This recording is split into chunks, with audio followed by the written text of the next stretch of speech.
ज्योतिष शास्त्र में मंगल ग्रह को विस्फोटक शक्तियों का कारक ग्रह माना गया है। इसलिए मुंडन एस्ट्रोलॉजी में मंगल के राशि परिवर्तन, मंगल के गोचर का विशेष अध्ययन किया जाता है, क्योंकि मंगल का गोचर ही यह स्थिति स्पष्ट करता है कि आने वाले समय में किस प्रकार की विस्फोटक स्थितियां उत्पन्न हो सकती हैं, कहां पर आगजनी हो सकती है, कहां पर आतंकवादी घटनाएं हो सकती हैं। मंगल शासन, प्रशासन, पुलिस और आर्मी को भी इंडिकेट करता है। इसलिए मंगल का गोचर, मंगल का बल ही यह बताता है कि भविष्य में शासन प्रशासन की स्थिति क्या होने वाली है, पुलिस बल, आर्मी बल किस प्रकार से काम करने वाला है। वर्तमान समय की अगर बात करें तो 20 अक्टूबर 2024 को मंगल अपनी नीच राशि कर्क राशि में प्रवेश कर चुके हैं।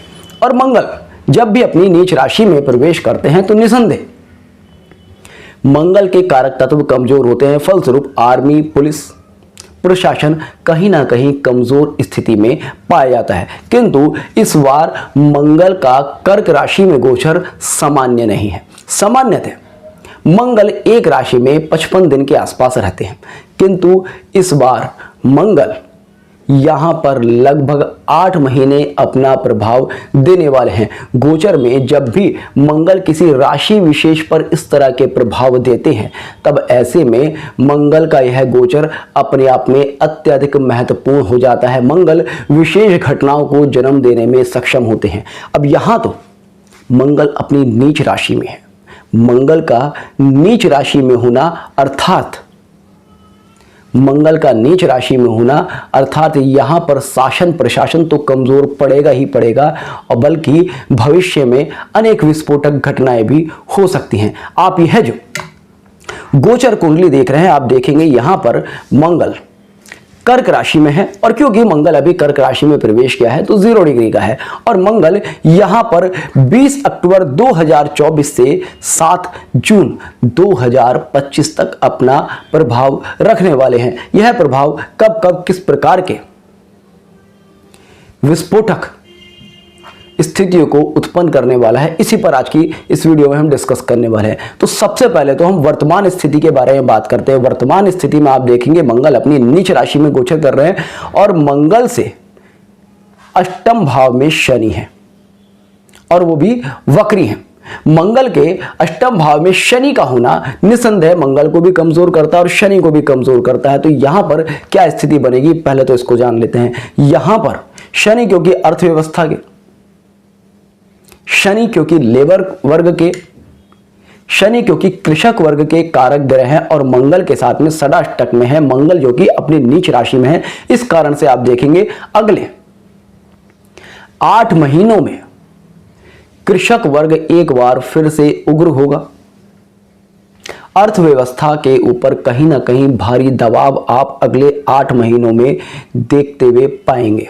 साथ ही साथ यहां पर मंगल आतंकवादी गतिविधियों का कारक ग्रह है, और उसके ही त्रिकोण में राहु भी बैठे हैं। आप देखेंगे मंगल कर्क राशि में है और राहु इस समय मीन राशि में है, और यहां पर शनि का षडाष्टक है। तो ऐसे में यह स्थिति आतंकवादी गतिविधियों, युद्ध जैसी स्थितियों को भी इंडिकेट करती है। अब क्योंकि मंगल आर्मी और पुलिस के कारक ग्रह भी हैं, तो ऐसे में यहां पर शासन प्रशासन व आर्मी किसी न किसी प्रकार से कमजोर रहेगी। इन विस्फोटक शक्तियों का, इन विस्फोटक गतिविधियों का जवाब देने में शासन प्रशासन सक्षम नहीं होंगे, और यह स्थिति वर्ल्ड लेवल पर बनेगी। इसलिए आप देखेंगे दुनिया भर के देश और उनमें रहने वाले लोग कहीं ना कहीं विस्फोटक स्थितियों को अपने मन में महसूस करेंगे, क्योंकि गोचर में जब भी कोई ग्रह राशि परिवर्तन करता है, अब ये ग्रह अपनी एक वाइब से, अपनी एक एनर्जी से हर व्यक्ति के मन को कंट्रोल करते हैं, हर व्यक्ति के मन पर प्रभाव डालते हैं। तो हर व्यक्ति को अपने मन में कहीं ना कहीं साहस की कमी महसूस होगी। अब क्योंकि मंगल के त्रिकोण में राहु है, यहां पर साहस तो पीड़ित है, किंतु जो दुष्प्रभाव और बुरी शक्तियां हैं वो लगातार आपके मन को पीड़ित कर रहे हैं। तो आप देखेंगे जो इन लोगों के पास साहस कम होता है, उन लोगों को अगर आप थोड़ा सा भी उकसा दो ना, तो वे मारपीट पर, हिंसक होने पर आतुर हो जाते हैं।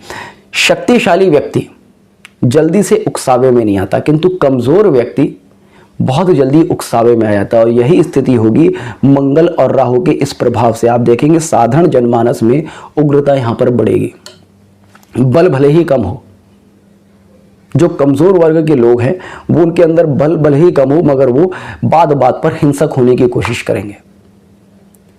शनि क्योंकि लेबर क्लास को इंडिकेट करते हैं, वो मंगल से षडाष्टक में जा रहे हैं और शनि के द्वितीय भाव में राहु है, तो ऐसे में कृषक वर्ग बार बार उग्र होने की कोशिश करेगा, लेबर क्लास उग्र होने की कोशिश करेगी। इसलिए आप देखेंगे दुनिया भर के देशों में प्रशासन, कृषक वर्ग और लेबर वर्ग के बीच में कहीं ना कहीं तनातनी आप इन 8 महीनों में देख सकते हैं। इसके साथ क्योंकि मंगल यहाँ उत्तर दिशा की राशि में वक्री हुए हैं और मंगल का जो एक प्रभाव होगा वो पश्चिम दिशा की राशि में होगा, और क्योंकि शनि भी पश्चिम दिशा की राशि में है इसलिए पश्चिम और उत्तर के देशों में कहीं ना कहीं, मुख्यतः पश्चिम के देशों में, क्योंकि फिलहाल तो मंगल बहुत जल्दी वक्री हो जाएंगे और वक्री होकर वे अपना पश्चिम दिशा की राशि में प्रभाव देंगे और शनि के त्रिकोण से प्रभाव देंगे। तो वहां से आप देखेंगे पश्चिम दिशा के देशों में, पश्चिमी देशों में इस तरह की स्थिति बहुत ही ज्यादा बढ़ती हुई महसूस होगी। इसके बाद आप देखेंगे आने वाले समय में और भी 2-3 ग्रह स्थितियां ऐसी बनेंगी। मार्च के आसपास आप देखेंगे सूर्य ग्रहण है, और जब सूर्य ग्रहण होगा तब उस समय की अगर आप ग्रह स्थिति देखेंगे तो यहां पर लगभग सभी ग्रह यहां मीन राशि में एकत्र हो जाएंगे और मंगल उस समय कर्क राशि से वक्री होकर मिथुन राशि में होंगे और वापस से कर्क में आने की तैयारी कर रहे हैं, क्योंकि मंगल यहां पर डायरेक्ट हो चुके हैं। तो मंगल यहां पर वापस से कर्क राशि में आएंगे। हालांकि यह जो समय है वो इन ग्रह स्थितियों के प्रभाव से बहुत ही ज्यादा और भी किसी न किसी तरह की बड़ी विस्फोटक स्थितियों की तरफ बढ़ाता जाएगा, अर्थव्यवस्था की तरफ बड़ा ही दबाव देता जाएगा। अब यहां पर देखने के लिए हमें 6 ग्रह मीन राशि में दिखते हैं, किंतु अगर आप ध्यान से देखेंगे गुरु भी शुक्र के साथ में परिवर्तन में है, तो गुरु का प्रभाव भी हम यहां पर लेंगे ही लेंगे। अब जब गुरु का प्रभाव भी हम यहां लेंगे तो 9 में से 7 ग्रह मीन राशि में आ जाएंगे और 2-3 दिन बाद ही, क्योंकि मंगल कर्क राशि में आ जाएंगे, तो मंगल भी इस पूरे ग्रह योग से जुड़ जाएंगे और उस समय सूर्य ग्रहण भी घटेगा। तो ऐसे में यह स्थिति और भी ज्यादा भयानक हो जाएगी। तो कह सकते हैं कि अब से लेकर जून तक का जो समय हुआ वो मंगल बहुत ही अच्छा इंडिकेट नहीं करते। बात करते हैं भारत के दृष्टिकोण से। भारत के दृष्टिकोण से अगर बात करें तो भारत का जो लग्न है वो वृषभ है। वृषभ लग्न में मंगल तृतीय भाव में आएंगे। तृतीय भाव पराक्रम का भाव होता है। अब पराक्रम के भाव में जो मंगल बैठे हैं, जो आर्मी के कारक बैठे हैं, वो नीच के होकर बैठे हैं। तो सबसे पहले तो कहीं ना कहीं दिखता है कि भारत के पराक्रम में किसी ना किसी प्रकार की कमी होगी। भारत की आर्मी, भारत की पुलिस कहीं ना कहीं किसी ना किसी तरह से अपने आप को कमजोर महसूस करेगी, चाहे वो पॉलिटिकल दबाव में ही महसूस करे। हमारे भारत की सेना बहुत सशक्त है, हमारे भारत का पुलिस बल अपने आप में बहुत ज्यादा सशक्त है, किंतु समय की बात होती है कि कई बार राजनीतिक इच्छा शक्ति के आगे या फिर कई बार सामाजिक परिस्थितियों के आगे पुलिस अपना काम बहुत अच्छे से नहीं कर पाती, आर्मी अपना काम अच्छे से नहीं कर पाती। इसी तरह की स्थितियां यहां पर बनेगी। अब मान लीजिएगा किसान किसी तरह का आंदोलन कर रहे हैं, लेबर क्लास किसी तरह का कोई आंदोलन कर रही है, तो पुलिस ऐसा तो है नहीं कि उनके ऊपर अननेसेसरी बहुत ज्यादा स्ट्रिक्ट हो जाए, क्योंकि लोग तो अपने ही हैं। तो ऐसे में कई बार होता है कि जो आंदोलनकारी लोग होते हैं वो पुलिस के ऊपर ही हावी हो जाते हैं, पुलिस को ही मारपीट का सामना करना पड़ता है, कई पुलिस के जवान घायल हो जाते हैं। तो वहां पर स्थिति क्या है, क्योंकि पुलिस तो यह समझकर काम कर रही है, ये अपने लोग हैं, हम इनके ऊपर बहुत ही शक्ति के साथ पेश नहीं आ सकते, किंतु वहां पर वो लोग नहीं समझ रहे क्योंकि वो राहु के प्रभाव में। तो ऐसे में कहीं ना कहीं पुलिस सशक्त होने के बाद भी, हाथ में बंदूक होने के बाद भी, हाथ में लाठी होने के बाद भी और पूरी पावर होने के बाद भी उन लोगों के सामने एक तरह से सरेंडर कर देती है। तो जब मंगल इस तरह की स्थिति में आता है तो आर्मी, पुलिस और प्रशासन लगभग इस तरह की स्थितियों में होते हैं। अब बात करें प्रधानमंत्री श्री नरेंद्र मोदी जी की, तो क्योंकि भारत की कुंडली है और मोदी जी इस समय देश के प्रधानमंत्री, तो मोदी जी का जो लग्न है वो वृश्चिक है और उनका लग्नेश स्वयं से अपनी नीच राशि में गोचर कर रहा है। तो ऐसे में यह भी दिखेगा कि राजनीतिक दबाव भी कहीं ना कहीं बढ़ेगा। तो भारत के दृष्टिकोण से और प्रधानमंत्री जी का क्योंकि लगन वृश्चिक है, तो उस दृष्टिकोण से भी मंगल का यह गोचर बहुत ही शुभ संकेत नहीं दे रहा। तो इस समय साधारण जनमानस को करना इतना है कि हमें अपने गुस्से पर कंट्रोल करके रखना है। कोई भी हमें उकसाने की कोशिश करता है, कोई भी हमें गलत प्रलोभन देने की कोशिश करता है, कोई भी हमें गलत मार्ग की ओर ले जाने की कोशिश करता है, कोई भी हमें आंदोलन का या किसी धरने का कोई प्रपोजल देता है, तो हमें उस प्रपोजल को पूरी तरह से डिनाई करना है और हमें शांति के साथ देश की तरक्की में, देश की उन्नति में, देश के शासन और प्रशासन का सहयोग करते हुए अपने काम पर ध्यान देना है। क्योंकि मंगल तभी अपना प्रभाव आपके ऊपर डाल पाएगा जब आप